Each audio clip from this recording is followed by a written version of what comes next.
Diabetes అంటే చాలా మందికి భయం. కానీ నిజంగా అది లైఫ్ అండ్ కాదు. అది లైఫ్ స్టైల్ చేంజ్ మాత్రమే. డయాబెటిస్ అంటే మన రక్తంలో షుగర్ లెవెల్స్ ఎక్కువగా ఉండడం.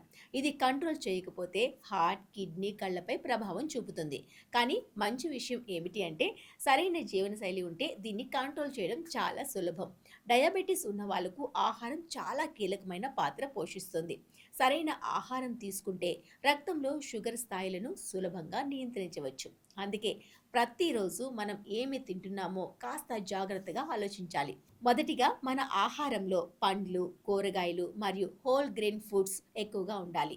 ఇవి ఫైబర్ ఎక్కువగా ఉండడం వల్ల రక్తంలో షుగర్ ఒక్కసారిగా పెరగకుండా సహాయపడతాయి.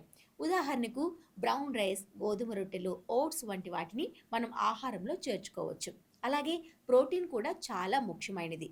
పప్పులు, శనగలు, పెసలు, చేపలు, గ్రుడ్లు వంటి ప్రోటీన్ ఉన్న ఆహారాలు తీసుకోవడం వల్ల శరీరానికి శక్తి లభిస్తుంది మరియు ఆకలి త్వరగా వేయకుండా ఉంటుంది. ఇంకో ముఖ్యమైన విషయం ఏమిటి అంటే చక్కెర ఎక్కువగా ఉన్న ఆహారాలను తగ్గించడం. Sweets, bakery items, soft drinks వంటి వాటిని ఎక్కువగా తీసుకుంటే షుగర్ లెవెల్స్ త్వరగా పెరిగే అవకాశం ఉంటుంది. కాబట్టి వీటిని పూర్తిగా మానేకపోయినా చాలా తక్కువగా మాత్రమే తీసుకోవడం మంచిది. ఇప్పుడు ప్లేట్ మెథడ్ గురించి మాట్లాడుకుందాం. ఇది చాలా సింపుల్ మరియు ఈజీగా ఫాలో చేయగలిగే పద్ధతి. మీరు ఒక ప్లేట్ను 3 భాగాలుగా ఊహించుకోండి.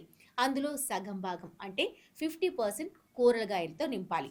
మిగతా భాగంలో 25% కార్బోహైడ్రేట్స్ అంటే అన్నం లేదా రొట్టె వంటి వాటితో, ఇంకా 25% ప్రోటీన్ ఉన్న ఆహారంతో నింపాలి. ఈ విధంగా ప్లాన్ చేసుకుంటే మీ ఆహారం బ్యాలెన్స్గా ఉంటుంది. మరొక ముఖ్యమైన విషయం ఏమిటి అంటే డయాబెటీస్ వచ్చిన తర్వాత మనకు ఇష్టమైన ఆహారాన్ని పూర్తిగా మానేయవలసిన అవసరం లేనే లేదు. చాలామంది ఇక్కడే భయపడిపోతారు. కానీ నిజానికి మీరు మీ ఫేవరెట్ ఫుడ్ కూడా తినవచ్చు. అయితే అవి మితంగా, పరిమితంగా ఉండాలి.